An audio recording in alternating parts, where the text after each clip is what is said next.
Fraternidad Rosacruz de Max Heindel. Pregunta número 76. La Inmaculada Concepción. En la página 405 del concepto Rosacruz del Cosmos está el párrafo siguiente: el voto de celibato absoluto se aplica únicamente a las grandes iniciaciones, y aún entonces, un solo acto de fecundación puede algunas veces ser necesario, como un acto de sacrificio, como fue el caso para proveer el cuerpo para Cristo. La religión cristiana enseña que Jesús, el Cristo, nació de una virgen, lo que de otro modo es expresado como una inmaculada concepción. Son tales enseñanzas, y en su estricta adherencia a la definición divinas, es el nacimiento de Jesús así considerado por los Rosacruces. Respuesta: de acuerdo con las enseñanzas Rosacruces, es necesario distinguir muy claramente entre Cristo y Jesús.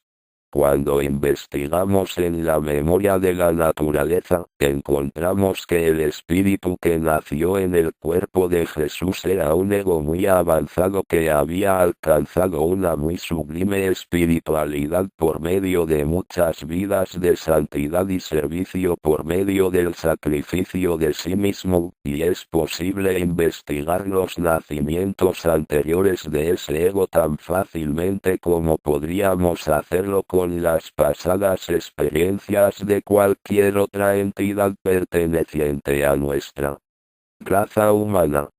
No obstante, en vano investigaríamos cualquier anterior encarnación del Cristo, pues él no pertenece enteramente a nuestra evolución. Él era el iniciado más elevado del periodo solar, y la humanidad ordinaria de ese tan distante pasado ahora ha evolucionado a un grado superior de espiritualidad, y los llamamos arcángeles. Hasta hace 2000 años la tierra era guiada con mano de hierro por Jehová y sus ángeles, quienes eran el producto evolucionario de un periodo pasado. Bajo su régimen, el temor de la ley era puesto contra los deseos de la carne. Cada transgresión requería ojo por ojo y diente por diente.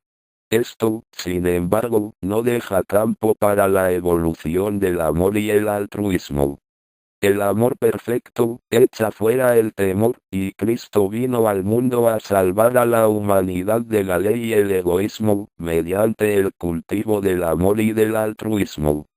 Empero, es una ley inexorable en la naturaleza que nadie puede formar un cuerpo del material que, por la evolución, no haya aprendido a manipular, y en el distante pasado, cuando los arcángeles estaban en el estado humano, el mundo que habitaban estaba hecho de sustancia de deseos. Por consiguiente, así como nuestro cuerpo denso físico está formado de los constituyentes químicos de nuestra Tierra actual, así, el cuerpo más denso de un arcángel está hecho de sustancia de deseos.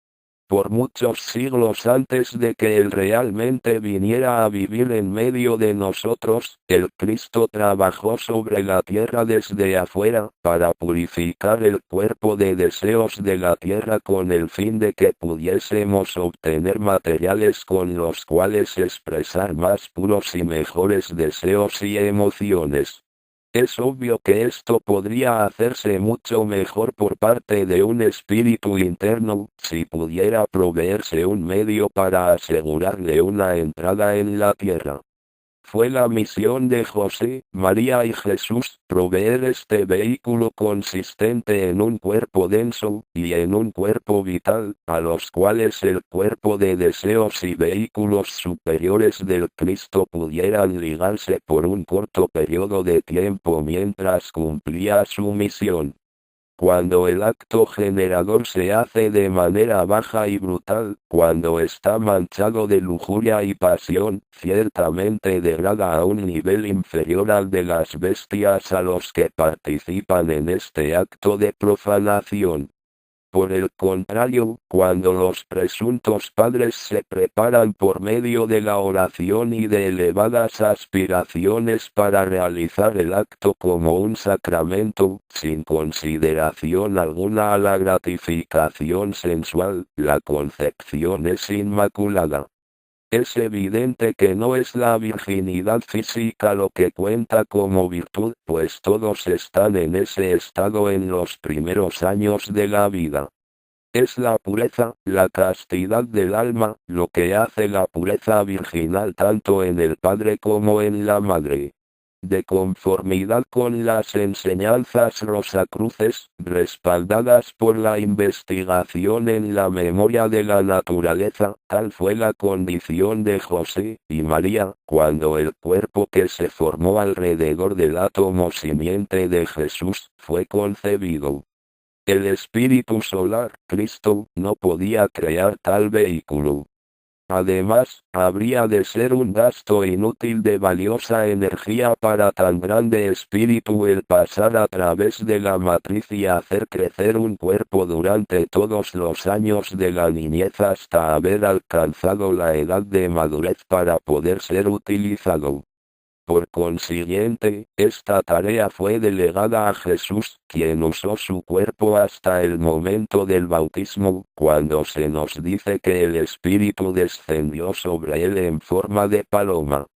Allí dejó Jesús el cuerpo que fue entonces habitado desde ese instante hasta el fin por el Espíritu de Cristo, y así tenemos que tratar, durante los 3 años de su ministerio, con una entidad compuesta, Jesús Cristo.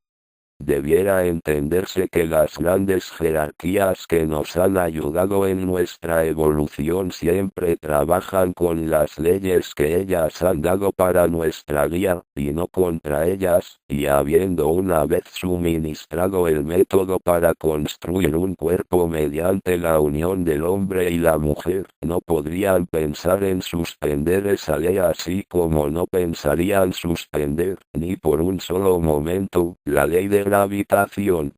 Podríamos fácilmente imaginar el caos que resultaría si la gente, las casas, los tranvías y todo lo demás no adherido con seguridad a la Tierra, hubiera de saltar en el aire, y los desastres para nuestra estructura social que habrían de seguir si se suspendiera la ley de fecundación.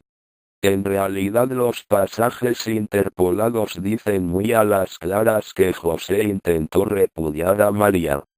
Tal conducta naturalmente seguiría a un milagro no conocido o creído por el esposo ordinario.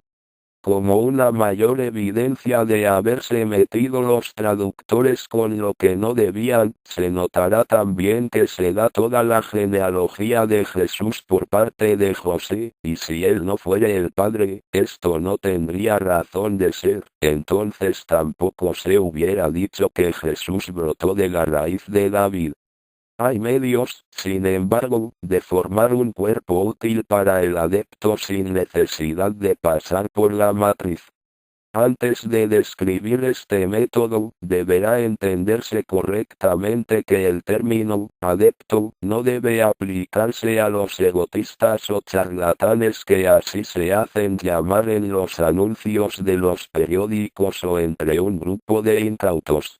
El verdadero adepto es uno que ha alcanzado un elevado estado de espiritualidad, y lo que es ese estado, lo podremos entender comparando al vidente ordinario con el iniciado.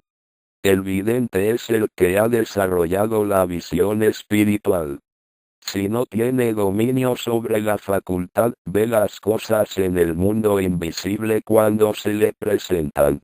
No tiene elección en lo que ha de ver, ni cuando ni tampoco el poder para hacer desaparecer cualquier escena que le pueda ser desagradable. El investigador voluntario es el que, a voluntad, puede evocar las visiones y escenas de los mundos invisibles y puede dirigir su visión espiritual a cualquier objeto o acontecimiento por tan largo o corto tiempo como desee. Es creencia general entre la mayor parte de la gente que no ha pensado en el asunto, que cuando alguien puede ver cosas en los mundos invisibles, él es, por así decirlo, omnisciente, y conoce todo lo de allí. Pero en realidad, la habilidad de poder ver cosas en los mundos invisibles no lleva consigo la facultad de entender todo lo que con ellas se relaciona, así como tampoco la habilidad de poder ver una máquina aquí nos da el conocimiento de cómo manejarla. El iniciado es el que no solo tiene la habilidad de poder ver las cosas en los mundos invisibles, sino también la facultad de poder abandonar su cuerpo conscientemente, y manipular o investigar estas cosas. De esa manera, por grados adquiere el conocimiento de su funcionamiento interno, y cómo unir estas fuerzas a las que llamamos leyes de la naturaleza, a la carroza del progreso evolucionario. El adepto es el que ve y conoce y, además, se ha vuelto experto en el uso de las leyes de la naturaleza para la producción de lo que, para la persona ordinaria, parece magia, pero que realmente no es sino la aplicación superior de las mismas leyes que gobiernan el curso ordinario de la vida. Todos estamos familiarizados con el hecho de que el alimento que ingerimos es mayormente desperdiciado por la falta de conocimiento relacionado con los verdaderos requerimientos de este vehículo, aunado con el hecho de que la mayor parte de nosotros come para agradar al paladar y no para nutrir el sistema. Esto interfiere con el metabolismo, y se desperdicia más alimento que el que se asimila.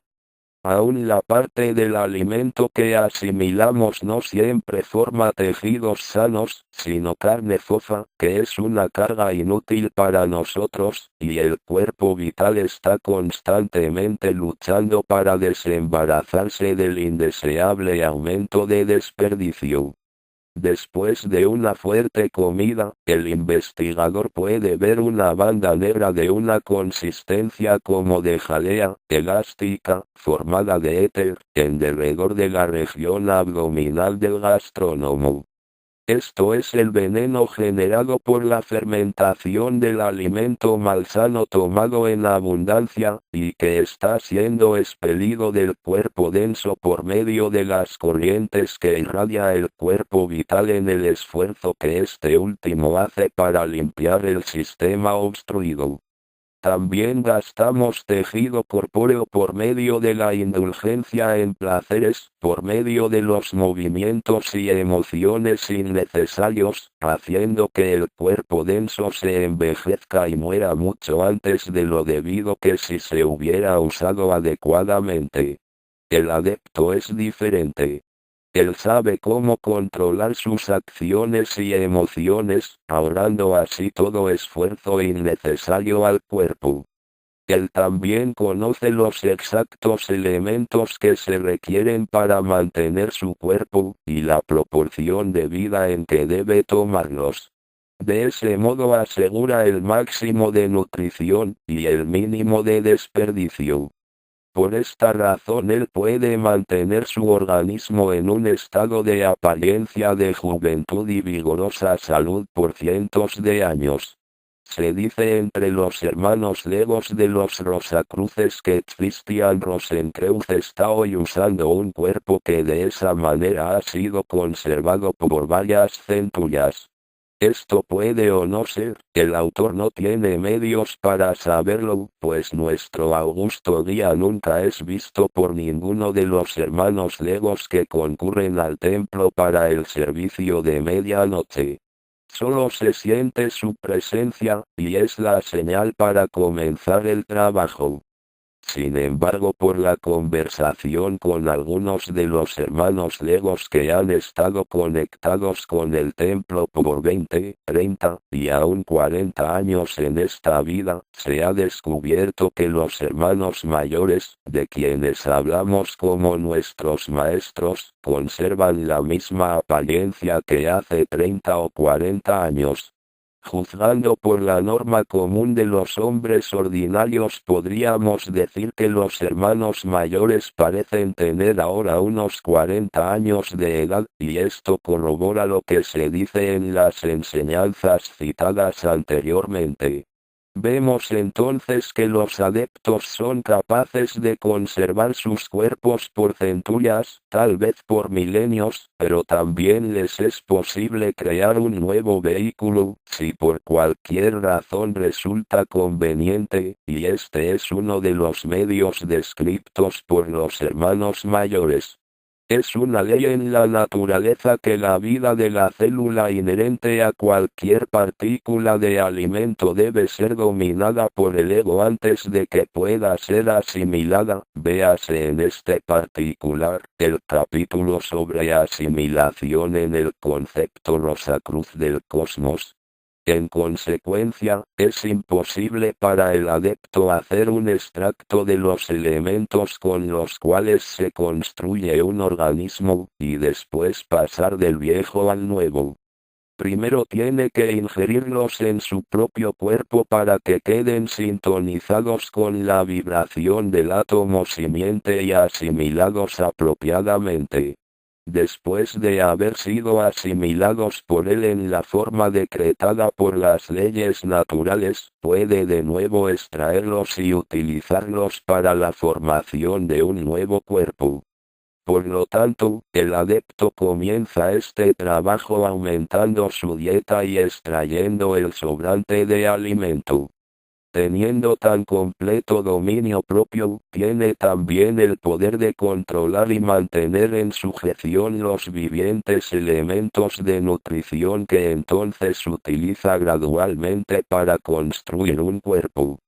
Este vehículo generalmente es colocado en un cuarto en el que nadie más entra. Cuando se ha terminado y el adepto desea hacer el cambio, simplemente sale del cuerpo viejo, y entra en el nuevo. El uso de este método es la solución del misterio que rodea la juventud y antecedentes de hombres tales como el conde de Saint-Germain, Cagliostro, etc. Ellos eran adeptos que abandonaban un ambiente cuando ya no tenía objeto estar más en él y se mudaban a otro nuevo campo de actividad. Los cuerpos que habían dejado atrás no tenían nombres, y nadie podía suponer que el espíritu que los había habitado no hubiera seguido el curso usual post-mortem. Es también una ley en la naturaleza que nadie puede formar un vehículo a menos que haya aprendido por evolución a hacerlo. Grande y poderoso como era el espíritu solar cósmico de Cristo, no podía crear un cuerpo denso, ni en la matriz, ni por el método mágico ya antes descrito, pues él nunca tuvo esa experiencia en la vida celeste, donde son formados los arquetipos de los cuerpos, ni tampoco había pasado a través de la experiencia verdadera tal como ha sido de la humanidad por edades. Por consiguiente era necesario que alguien fuera escogido para formar un cuerpo para él.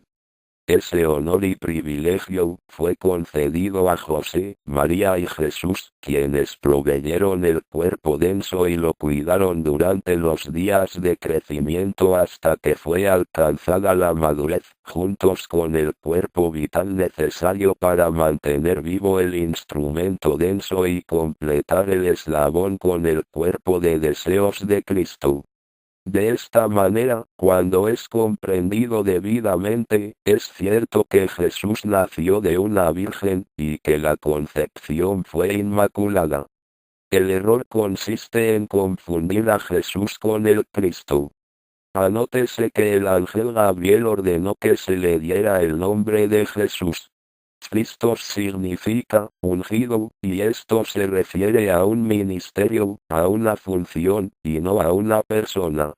En consecuencia, no es sino hasta después del bautismo, cuando él fue ungido con el Espíritu del que se habla como Jesucristo, o en el idioma inglés, el ungido Jesús.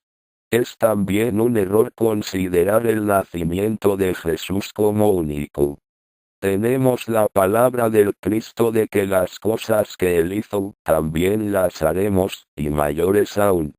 La Inmaculada Concepción, el bautismo, la cristianización o la unción, el periodo de servicio y ministerio, la cruz y la corona, a su vez se convertirán en experiencias personales para cada uno de nosotros, pues todos somos Cristos en formación, y tenemos alguna vez que crecer hasta alcanzar la total estatura de la divinidad. Del libro Filosofía Rosacruz en preguntas y respuestas, tomo segundo, de Max Engel.